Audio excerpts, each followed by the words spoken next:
Hello! I decided to sit somewhere different so that way I wasn't always sitting on the couch, and so this is my little workout area that I have in the middle of my living room that I never take away.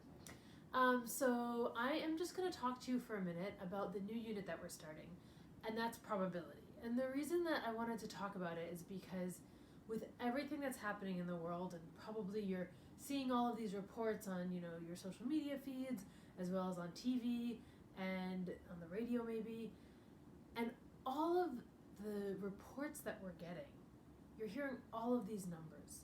And those numbers are probabilities of what's happening, what could be happening, what should we do about it. Well, the unit that we're starting now is on probability. And we're actually going to be learning about how do I take information and then figure out what is the likeliness of something happening and then make an educated decision. Right now, they're trying to figure out when should we reopen our economy?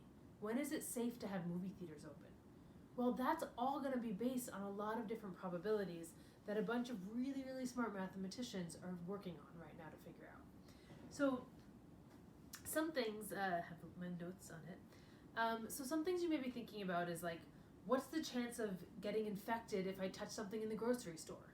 That's probability. Another example is like, what's the probability that somebody infected goes to the hospital? Okay, we know the hospitalization rates, I think, are around like between 5 to 10%. Well, that is looking at everyone as a whole, right? If we then change that to what's the probability that somebody over the age of 70 goes to the hospital, that's probably going to change. Or what's the probability that someone under 14 goes to the hospital? That's probably going to change as well. Because what's happening is our total number is changing. That's what's called conditional probability. And that's going to be one of the big things that we're learning about in this unit. You may also notice that almost every weekend it's rained. So you may be trying to figure out what's the chance that we're going to get a nice sunny day when I don't have to do schoolwork. Well, I would love that too. These are all things that are based on probability. And so what probability does is it demonstrates the likeliness of an event happening based on how many of that thing has happened out of the total number, okay? Then we use that to make educated decisions about the future. Right now, there are people all around the country trying to make these decisions, and they need to know this information. They need these statistics. They need this data. We're going to learn how we can help them with that. Let's start the unit on probability.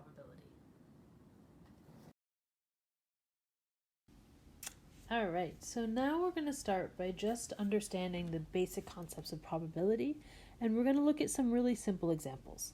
So this first example says, there's a spinner with 15 equal areas numbered 1 through 15. If the spinner is spun one time, so picture you're at a carnival, what is the probability that the result is a multiple of 3 and a multiple of 5?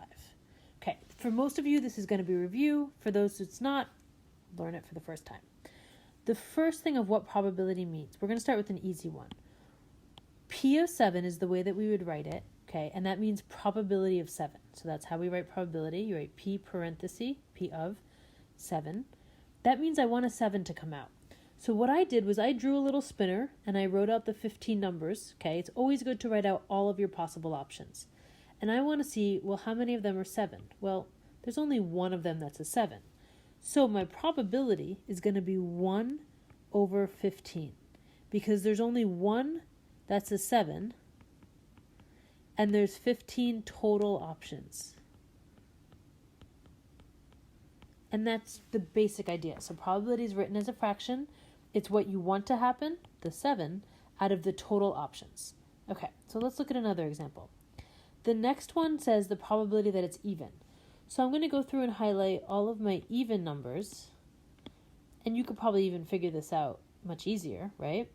And I count that up. So there's 1, 2, 3, 4, 5, 6, 7 even numbers. So the probability that I would get an even is 7 out of 15. Again, 15 being the total number of options. Okay, now it's going to get a little trickier. We want to know what's the probability that I would get a multiple of 3 and a multiple of 5. So that means the number has to be a multiple of 3 and a multiple of 5. So I'm going to go around the circle. 3 is a multiple of 3, but it's not a multiple of 5, so that would not work. 5 is a multiple of 5, but not of 3.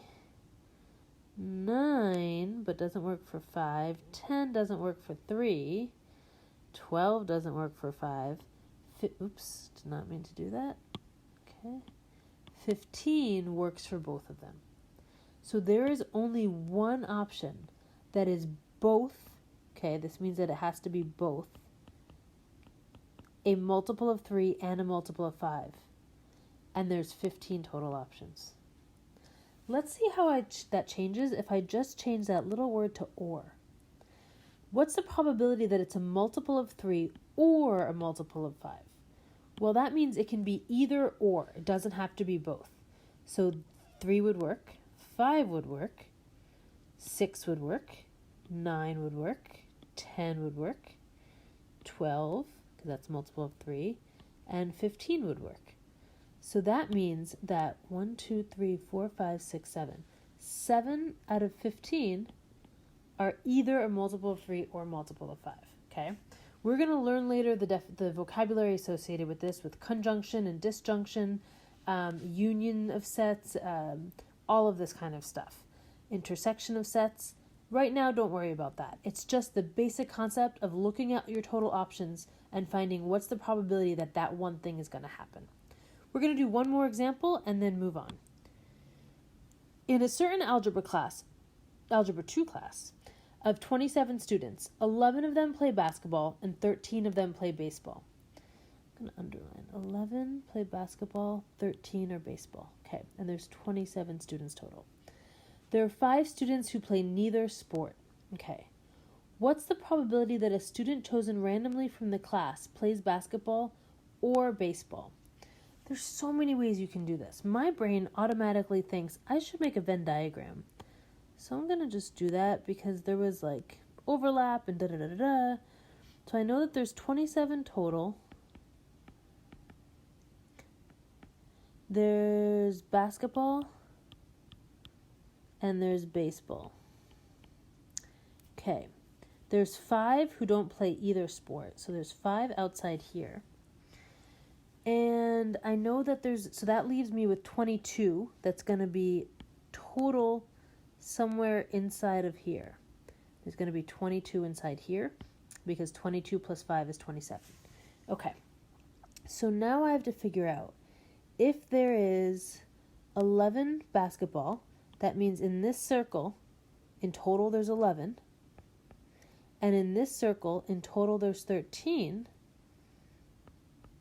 Well, if I add that up, that would be 24. That's too many. I need it to only be 22. Meaning that there's probably 2 inside here because 2 is overlapping, right? That's what was left over. So that would leave 9 out here because 9 and 2 together, that makes 11 who play basketball. And then there'd have to be 11 out here because 11 and 2 make 13. Okay, and now let's see if this works out. So if I add this all up together, 9 plus 2 is 11. Plus 11 is 22, plus 5 is 27. And that works out perfectly. So the question said, what is the probability that a student chosen randomly from the class plays basketball or baseball? So that's going to be everyone who's in the basketball or the baseball. So I'm going to add up all these guys. So again, we said there's 22 that play basketball or baseball. Okay, and there's 22 of those out of the total number of people, which is 27. And that's how we would do it. There's other ways you can organize this, whatever makes the most sense. You could have just said, oh, 5 play neither, so 27 minus 5,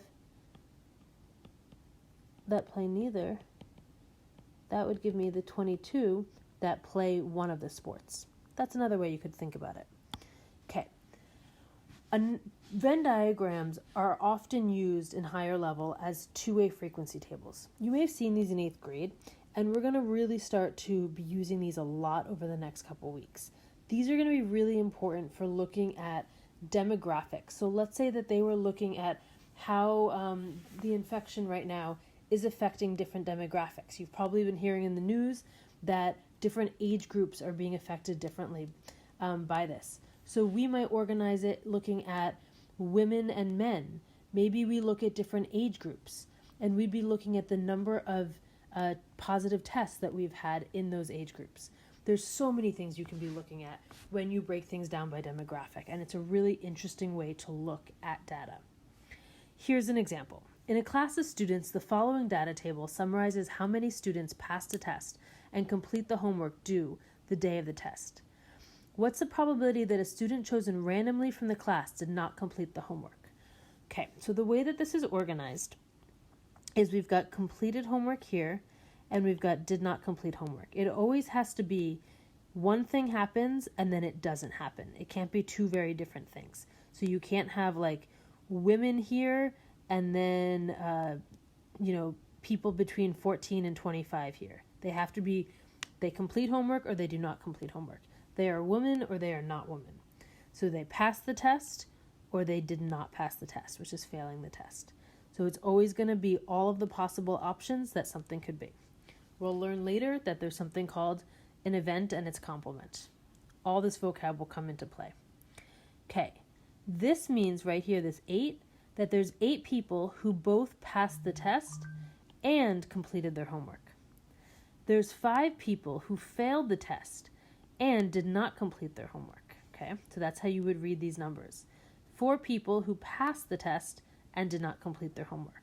So just quick looking, obviously more people passed the test who completed their homework than passed the test who did not. Okay, so now let's erase all of this hubbub. The first thing you always have to do, the first step, is if totals are not given, you must write them in. Write notes on this.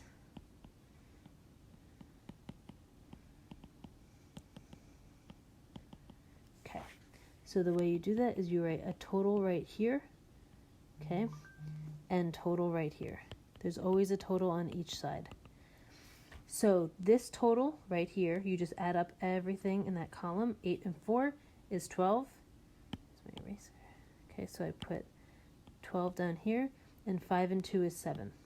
So I'm just adding down the column. Here I'm going to add across the row. 8 and 2 is 10. And then 4 and 5 is 9. Okay? You always want your totals. That's really important. You can draw in the boxes if you want. Make it look pretty, however you want to do it.